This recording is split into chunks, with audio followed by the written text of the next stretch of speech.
Profit and loss question చూసి భయపడుతున్నారా? ఆర్ఎల్స్ profit and loss క్వశ్చన్లు వస్తే నాకు మిస్టేక్ అవుతున్నాయి అన్న ఒకసారి చెప్పండి. అంటే మనం అది కరెక్ట్ కాన్సెప్ట్ నేర్చుకోకపోవడం కానీ, మనం కరెక్ట్గా ఫార్ములాస్ ఫాలో కాకపోవడం కానీ, దానివల్లనే మనకు మ్యాక్సిమం క్వశ్చన్స్ అనేది రాంగ్ అవుతాయి. ఈ వీడియోలో మనం బేసిక్ నుండి ప్రో వరకు ప్రాఫిట్ అండ్ లాస్లో ఒక్క మిస్టేక్ కూడా పోకుండా ఎలా నేర్చుకోవాలో చెప్తా. First cost price, selling price అంటే ఏంటి? కాస్ట్ ప్రైస్ అంటే మనం కొన్న ధర. మనం ఫర్ ఎగ్జాంపుల్ ఈ మార్కెట్ నేను 20 రూపీస్ కొన్నాను అనుకో, దీని కాస్ట్ ప్రైస్ నాకు 20 రూపీస్ అన్నట్టు. నెక్స్ట్ సెల్లింగ్ ప్రైస్ అంటే అమ్మే ధర, అమ్ముట ధర అంటాం కదా.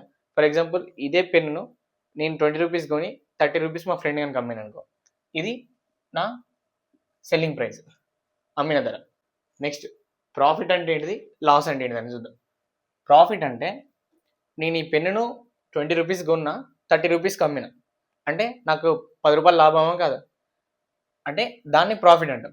అంటే ఏమని రాసుకోవచ్చు, 30 మైనస్ 20, 10 నా లాభం. దీని నుండి ఫార్ములా తీసుకురండి. 30 అంటే ఏంటిది, selling price, selling price minus 20 ఏంటిది, cost price, SP minus CP is equals to profit. ఇది మనకు ప్రాఫిట్ ఫార్మ్. అంటే ఫార్ములా గుర్తుపెట్టుకోకండి.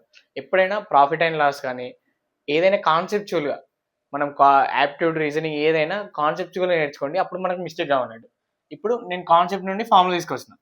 నార్మల్గా ఫార్ములా చదివితే అప్పుడు మర్చిపోతాం, కానీ కాన్సెప్ట్ నుండి గుర్తుపెట్టుకోండి. ఫర్ ఎగ్జాంపుల్ ఇదే పెన్ను నేను 20 రూపీస్ కొని 10 రూపీస్కి అమ్మినా అనుకోండి, 10 రూపీస్కి అమ్మితే అప్పుడు నాకు ఏమవుతుంది, 10 రూపీస్ అనేది లాస్, 10 రూపాయలు నేను లాస్ అయినట్టే కదా. అంటే 20 minus 10 is equals to 10 rupees loss, minus 10 అనుకోండి. ఈ 20 ఏంటిది, cost price, CP minus 10 rupees ఏంటిది, selling price, SP is equals to loss. మనకు లాస్ అంటే ఫార్ములా ఏంటిది, cost price minus selling price. ఇవి మనకు బేసిక్స్. ఇప్పుడు ఫర్ ఎగ్జాంపుల్ పర్సంటేజ్ అడిగింది అనుకోండి, మనకు మెయిన్ ఏంటంటే మనం కొన్న ప్రైస్ ఇంపార్టెంట్. ఈ సిపి అనేది మనకు అట్మోస్ట్ ఇంపార్టెంట్ అన్నట్టు. మనకు ఏ పర్సంటేజ్ అడిగినా, అంటే ప్రాఫిట్ పర్సంటేజ్ అడిగినా, లాస్ పర్సంటేజ్ అడిగినా, కింద సేమ్ ఈ ప్రాఫిట్ అంటే ఏంటిది, దాన్ని by CP into 100. Next percentage loss అడిగింది అనుకోండి, loss divided by CP into 100. With respect to మనం కొన్న ప్రైస్ అంటే ఇనిషియల్ వాల్యూతోని ఎప్పుడైనా మనం పర్సంటేజ్లు అనేది కనుక్కుంటాం. అందుకనే ప్రాఫిట్ పర్సంటేజ్ అంటే ప్రాఫిట్ బై సిపి ఇంటూ 100. మళ్ళీ ఇప్పుడు కొన్ని బుక్స్లలో మనం ఎట్లా చూస్తాం, SP minus CP by CP into 100. అవన్నీ ఏ నుంచి వచ్చినాయి, మళ్ళీ ఈ నుంచి వచ్చినాయి. ప్రాఫిట్ బై సిపి అంటే SP minus CP by CP into 100. Next loss percentage, loss by CP into 100. Loss అంటే ఏంటి, మళ్ళీ CP minus SP by CP into 100 అన్నట్టు. ఇవి మనకు బేసిక్స్, ఇది గుర్తుపెట్టుకోండి. నెక్స్ట్ క్వశ్చన్స్ ఎట్లా సింప్లిఫై చేయాలో అట్లా చూద్దాం. ఒకసారి ఈ క్వశ్చన్ చూడండి. దీనిలో ఏంటి, బేసిక్గా కాస్ట్ ప్రైస్ ఇచ్చిండు, 25% ప్రాఫిట్ అన్నాడు. మనం క్వశ్చన్ చూడంగానే ఫస్ట్ ఆప్షన్స్, మ్యాక్సిమం ఏ ఎగ్జామ్లో అయినా ఆప్షన్స్ త్రూ ఎలిమినేట్ చూడండి. ఫర్ ఎగ్జాంపుల్ ఆప్షన్ చూడండి, ఏ 800, బి 100, సి 625 ఉన్నది. ఫర్ ఎగ్జాంపుల్ ఆప్షన్ చూసినప్పుడు ఏ 800 ప్లేస్లో ఒక 300 ఉంది అనుకో, ఇది 300, 100.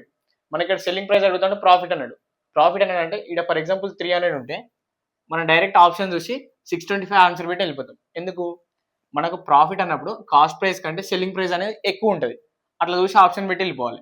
సరే ఇక్కడ మనకు 300 లేదు, ఇక్కడ 800 ఉన్నది. 800 ఉన్నప్పుడు దీన్ని మనం చేయాలి. ఫర్ ఎగ్జాంపుల్ బేసిక్గా మనం నార్మల్గా అన్నాడు, నేను చెప్పిన మెథడ్తో ఏం చేద్దాం, మనకు సెల్లింగ్ ప్రైస్ అడుగుతాను, SP is equals to cost price plus, అంటే ఇప్పుడు ఆ ఫార్ములా నుంచి మనం రివర్స్ చేసుకోవచ్చు, పర్సంటేజ్ ప్రాఫిట్, సరే ప్రాఫిట్ అంతే కదా. సెల్లింగ్ ప్రైస్ అంటే మనకు మనం ఎంత కొన్నామో ప్లస్ మనకు వచ్చిన ప్రాఫిట్. ప్రాఫిట్ని తీసుకురావాలంటే దీని నుండి తీసుకురండి. ప్రాఫిట్ అంటే ఏం రాసుకోవచ్చు, percentage profit into CP by 100 plus CP.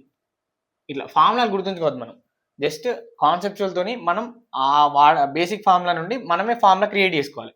ఇప్పుడు సిపి ఎంత, 500 plus percentage profit 25 by 100 into CP ఎంత, 500. ఈ 2 జీరోస్ ఈ 2 జీరో కలిపితే 25 5 జా 125 ప్లస్ 500 625 ఆన్సర్. అంతే. ఇది మన బేసిక్ అప్రోచ్ నుండి. ఒకవేళ ఇదే క్వశ్చన్‌ను మనం ఫర్ ఎగ్జాంపుల్ మనం ఒక అంటే దీన్ని ఇక మనం ట్రిక్స్ అనొచ్చు, మన మెథడ్స్ లాగా అనుకోండి. ఇంకో మెథడ్స్ లాగా చూసినాం ఫర్ ఎగ్జాంపుల్ ట్రిక్ నెంబర్ 1 అనుకోండి మన దృష్టిలో. ట్రిక్ నెంబర్ 1 లాగా చూస్తే ఇదే సెల్లింగ్ ప్రైస్. అంటే ఇప్పుడు మనం దేన్నైనా పర్సెంటేజ్‌ని ఫస్ట్ ఎట్లా డినోట్ చేస్తాం? 100% అనుకుంటాం. 100% లెక్క డినోట్ చేస్తాం. ఇప్పుడు మన ప్రాఫిట్ అంటే ప్లస్ 25%, లాస్ అంటే మైనస్ 25%, అట్లా గుర్తుపెట్టుకోండి. నెక్స్ట్ ఈ ప్లస్ 25% అయితే ఎంత? 125%. అంటే మనకు సెల్లింగ్ ప్రైస్ అనేది 125% ఆఫ్ కాస్ట్ ప్రైస్ కదా, ఇట్లా రాసుకుంటాం. ఇప్పుడు 125%ని మనం నెంబర్లా కన్వర్ట్ చేయాలంటే డివైడ్ బై 100 ఇంటూ మన కాస్ట్ ప్రైస్ ఎంత? 500. సేమ్ మళ్ళీ 500 కట్ అయితే 125 5 జా 625. 625 అనేది మనకేంటి? Selling price. ఇట్లా నెక్స్ట్ దీన్ని ఇంకా రాసుకోవచ్చు. ఫర్ ఎగ్జాంపుల్ ఇది ఇప్పుడు మనకు క్లారిటీ కోసం టైప్ 2, ఇది టైప్ 1 అంటే మన బేసిక్ టైప్. ఫర్ ఎగ్జాంపుల్ ఇంకో టైప్ ఉంటుంది మనకు. మనం ఏం చేసుకోవచ్చు? ఈ మనం పర్సంటేజ్ల గురించి మీకు తెలిసి ఉంటే ఫర్ ఎగ్జాంపుల్ 25% అన్నాడు. 25% ప్రాఫిట్. ప్రాఫిట్ అంటే మనం ఏమైనా రాసుకోవచ్చు అంటే ఈ 25% అంటే మనం ఏమైనా రాసుకోవచ్చు? 1/4 అని రాసుకోవచ్చా? అంటే 25/100 ఈజ్ ఈక్వల్స్ టు 1/4. అంటే ఇప్పుడు ప్రాఫిట్ అంటే ఈ 4 పార్ట్స్ మనం కొంటే మనకు 1 పార్ట్ అనేది ఎక్స్ట్రా వస్తుంది బోనస్ లాగా. అంటే ఇప్పుడు ఫర్ ఎగ్జాంపుల్ కాస్ట్ ప్రైస్ 100 అయినప్పుడు మనకు 1 పార్ట్ ఎక్స్ట్రా అంటే 5 పార్ట్స్. 5 పార్ట్స్ అంటే ఇది ఏదవుతుంది? 4 పార్ట్స్ 100 అయినప్పుడు 5 పార్ట్స్ 125 అవుతుంది. అట్లనే ఇప్పుడు 4 పార్ట్స్ అనేది ఇక్కడ 500 అంటే 5 పార్ట్స్ ఏమవుతుంది? 4 పార్ట్స్ 500 అయినప్పుడు 5 పార్ట్స్ క్రాస్ మల్టిప్లికేషన్ చేయండి. 5 ఇంటూ 500 బై 4. 4 1 జా 4 125. 125 5 జా 625 మనకు సెల్లింగ్ ప్రైస్. ఇది థర్డ్ మెథడ్. ఇది అంటే పర్సంటేజ్ మెథడ్ యూజ్ చేసుకొని అయితే ఇది ఫస్ట్ మన basic method. Next third method 100% మనం పర్సంటేజ్ అనుకొని చేస్తే. ఇట్లా మనం ఒకటే క్వశ్చన్ను వేరియస్ టైప్గా వేసుకోవచ్చు. మనం ఏది ఫాలో అవ్వాలంటే ఆ టైంకు మనకి ఏది ఈజీ అనిపిస్తుందో సింప్లిఫైగా మనం ఆన్సర్ చేసేటట్టు ఉండాలి. ఏదైనా ఏ క్వశ్చన్ అయినా మనం క్వశ్చన్ చూసి భయపడద్దు. క్వశ్చన్లో మనకి గివెన్ డేటా ఏమి ఇచ్చిండు, మనకి ఏం కావాలి అనేది ఫస్ట్ చూసుకోవాలి. నెక్స్ట్ దానికి ఏ టైప్, ఇప్పుడు ఇదైతే కొంచెం ప్రాసెస్ అవుతుంది. ఇది చూడండి ఈ టైప్ 3 ఇంత ఒక్క స్టెప్లో ఆన్సర్ అయిపోయింది. ఇట్లా మనం క్వశ్చన్ చూసి మన మెథడ్ మనం ఓన్గా ప్రిపేర్ చేసుకొని చేసుకోవాలి ఏ క్వశ్చన్కైనా.